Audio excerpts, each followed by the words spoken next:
शांति की शक्ति से शांति जग में लानी।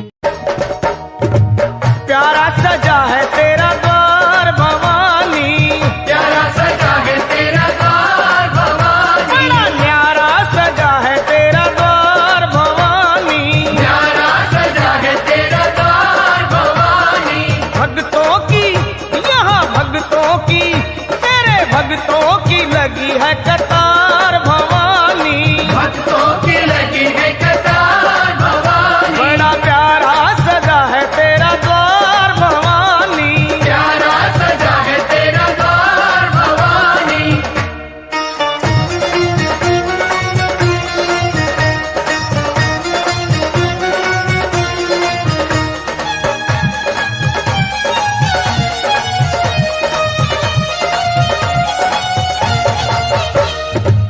ऊंचे पर्वत भवन निराला, ऊंचे पर्वत भवन निराला, ऊंचे पर्वत भवन निराला, ऊंचे पर्वत भवन निराला, आके शीश नवावे संसार भवानी, शीश नवावे संसार भवानी, प्यारा सजा है तेरा द्वार भवानी, प्यारा सजा है तेरा द्वार भवानी।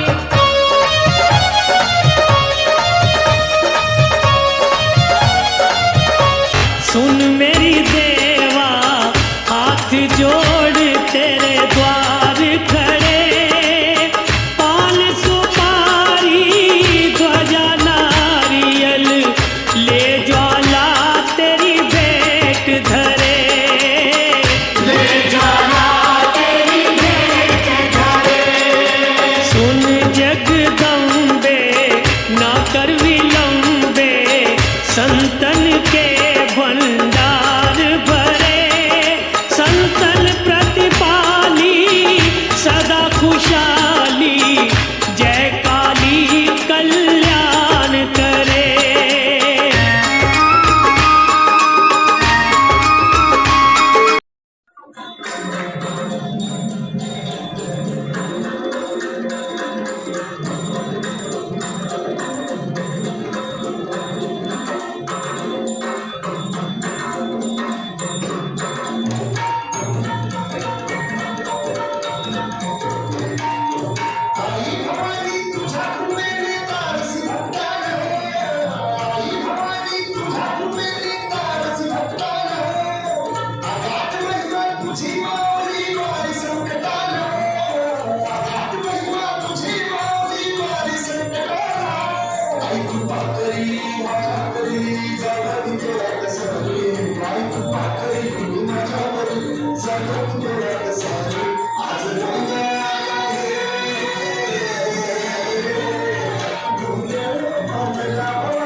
ओम शांति, शांति की शक्ति इस चैनल में आप सभी का स्वागत है।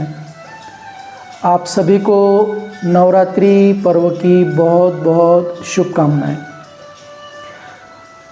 भारतीय संस्कृति सारे विश्व के अंदर सबसे पुरातन संस्कृति है। संस्कारों ने ही संस्कृति बनाई है और संस्कृति ही संस्कार परिवर्तन करती है। सर्वशक्तिमान परमात्मा शिवरात्रि के पावन पर्व पर अवतरित होकर हम सभी आत्माओं को ईश्वरीय ज्ञान और राजयोग की शिक्षा देते हैं और राजयोग की शिक्षाओं के द्वारा हमारे संस्कारों को परिवर्तन करते हैं और हमको प्रेरणा देते हैं कि संस्कार परिवर्तन ही संसार परिवर्तन का आधार है। पूरे विश्व में आप कहीं चले जाइए, सारे विश्व ने असीम प्रगति की है, लेकिन आप जहाँ भी जाएंगे तो ईंट पत्थर के मकान, हड्डी मांस के पुतले, प्रोग्रेस एक से एक बढ़कर की है, लेकिन विकार, काम, क्रोध, लोभ, मोह, अहंकार, देह का अभिमान, ये सारे विश्व में व्याप्त है और ये 5 विकार ही मनुष्यों के दुखों का कारण है। और इसीलिए फिर गीता में कहा गया है कि आत्मा अपना मित्र भी स्वयं है और अपना शत्रु भी स्वयं है। जो आत्मा अपने विकारों को पहचान लेती है और स्व परिवर्तन का जीवन में लक्ष्य रखकर अपने मनोविकारों पर विजय प्राप्त करती है, वो आत्मा देवपद को प्राप्त करती है। तो आप देखिए कि शिवरात्रि, रात्रि अर्थात अज्ञान का प्रतीक है। जब कलयुग में अज्ञान अंधकार फैल जाता है तो कहते हैं ज्ञान सूर्य प्रकटा, अज्ञान अंधेर विनाश। और फिर हम देखते हैं कि अभी हम नवरात्रि मना रहे हैं। नवरात्रि ही क्यों मनाते हैं? तो आप देखिए कि एक अंक के अंदर 9 ये सबसे बड़ा अंक है और परमात्मा एक है, तो 9 अर्थात बड़े से बड़ा, जिसके अंदर सब आ जाता है। तो 9 दिन हम 9 देवियों की पूजा करते हैं और हर देवी एक अपने गुण और शक्ति को लिए हुए हैं और देवियों को हम कहते हैं शिव शक्ति। तो ये जो शिव शक्ति है, ये शिव से शक्ति लेकर देवियों को जो अष्टभुजाएं दिखाई हैं, तो वो राजयोग से प्राप्त अष्ट शक्तियों का प्रतीक है और वो अष्ट शक्तियाँ मनोविकारों के ऊपर विजय प्राप्त करने का साधन है। तो नवरात्रि के दिन हम देवी की पूजा तो करते हैं, कन्या पूजन करते हैं, कुमारिकाओं को भोजन करवाते हैं, उनको देवी के रूप में पूजते हैं। आप देखिए जो सुहागिन नारी होती हैं वो देवी की पूजा करती है और उसके झोली के अंदर अपने श्रृंगार का सभी सामान अर्पण करती हैं, जिसको महाराष्ट्र में कहते हैं ओटी भरना, अर्थात हमारा सुहाग जो है वो सदा अमर रहे। तो देवियों के पास वो शक्ति है। तो कुमारी कन्या का ही पूजन क्यों होता है? तो 9 देवियों के अंदर एक देवी का नाम है ब्रह्मचारिणी देवी। तो परमात्मा शिव आकर ब्रह्मचर्य व्रत का महत्व बताते हैं कि ब्रह्मचर्य अर्थात पवित्रता, यही जीवन के सुख शांति का आधार है। तो जब हम एक जन्म पवित्रता के व्रत को धारण करते हैं और कन्या का पूजन अर्थात हर नारी के प्रति हमारी ऊंची दृष्टि रहती है। ऐसा कहा गया है कि जहाँ नारियों का सम्मान होता है वहाँ देवताओं का वास होता है, जहाँ नारियों का अपमान होता है वहाँ असुरों का वास होता है। जब हम नारी को दैहिक दृष्टि से देखते हैं, कोई विकार की दृष्टि से देखता है, अर्थात ये आसुरी लक्षण है और वहाँ पर कभी संपन्नता आ नहीं सकती। तो परमात्मा आकर हमारी दृष्टि वृत्ति को आत्मिक बनाते हैं। तो शिव शक्ति अर्थात ये जो देवियाँ हैं, इन्होंने शिव से शक्ति प्राप्त की। तो आप देखिए कि प्रजापिता ब्रह्मा के द्वारा परमात्मा शिव कुमारी कन्याओं को ब्रह्मा कुमारी का टाइटल देकर उनके द्वारा पूरे विश्व के अंदर ईश्वरीय ज्ञान और राज्यों की शिक्षा देते हैं। और यही वास्तव में शिव शक्तियाँ हैं जो सुबह 3:30 बजे से लेकर शिव की साधना करते हैं और इसकी यादगार में हम भक्ति मार्ग में मनाते हैं। तो शिव शक्ति अर्थात शिव से शक्ति लेने वाली, आप देखिए कि हमारी संस्कृति में कहा गया है कि बिना तप के कुछ प्राप्त नहीं हो सकता। तप अर्थात एक व्रता, एक बल और एक भरोसा। राधा को पूछा गया कि राधे तूने कौन तप कीनो जो तुझे श्री कृष्ण जैसा पति मिला। तो राधा ने पूर्व जन्म में तप किया, तब उसको श्री कृष्ण जैसा पति मिला। अब राधा भी कोई कम नहीं थी, तो कृष्ण ने पूर्व जन्म में ऐसा कौन सा तप किया जिससे उसे राधा जैसी पत्नी मिली। और इसीलिए शास्त्रों में लिखा गया है कि नर ऐसी करनी करे जो नर का श्री नारायण बने, नारी ऐसी करनी करे जो नारी श्री लक्ष्मी बने। तो तप अर्थात परमात्मा शिव संस्कार परिवर्तन, स्वभाव परिवर्तन, स्व परिवर्तन के श्रेष्ठ मार्ग के द्वारा देवत्व प्राप्त करने की शिक्षा देते हैं। तो आप देखिए कि नवरात्रि के दिन हम व्रत करते हैं। व्रत का अर्थ है कि अपनी वृत्ति को पवित्र बनाना है, हमारी दृष्टि पवित्र हो। अगर हमारी दैहिक दृष्टि है, देह के आकर्षण की दृष्टि है, तो हम कभी देवी को प्रसन्न नहीं कर सकते हैं, न शिव को प्रसन्न कर सकते हैं। इसलिए परमात्मा शिव हमें आत्मिक दृष्टि की शिक्षा देते हैं।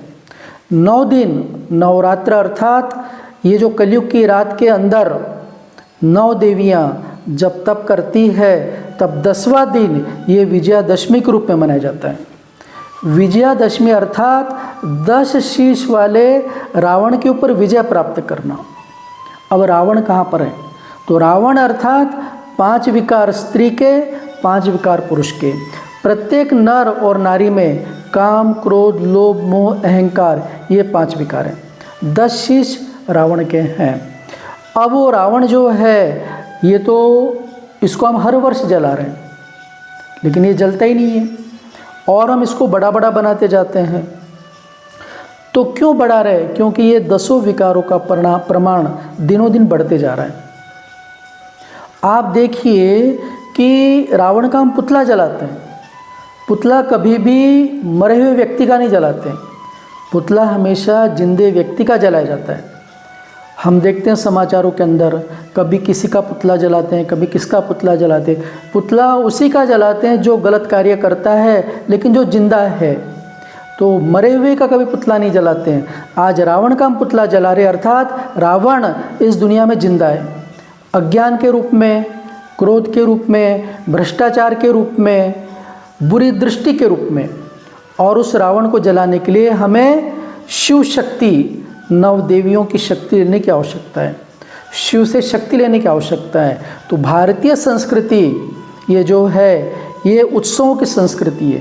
तो उत्सव अर्थात हमारे अंदर उत्साह लाती है कि हमें भी ज्ञान और योग के द्वारा अपने अंदर के मनोविकारों पर विजय प्राप्त करना है।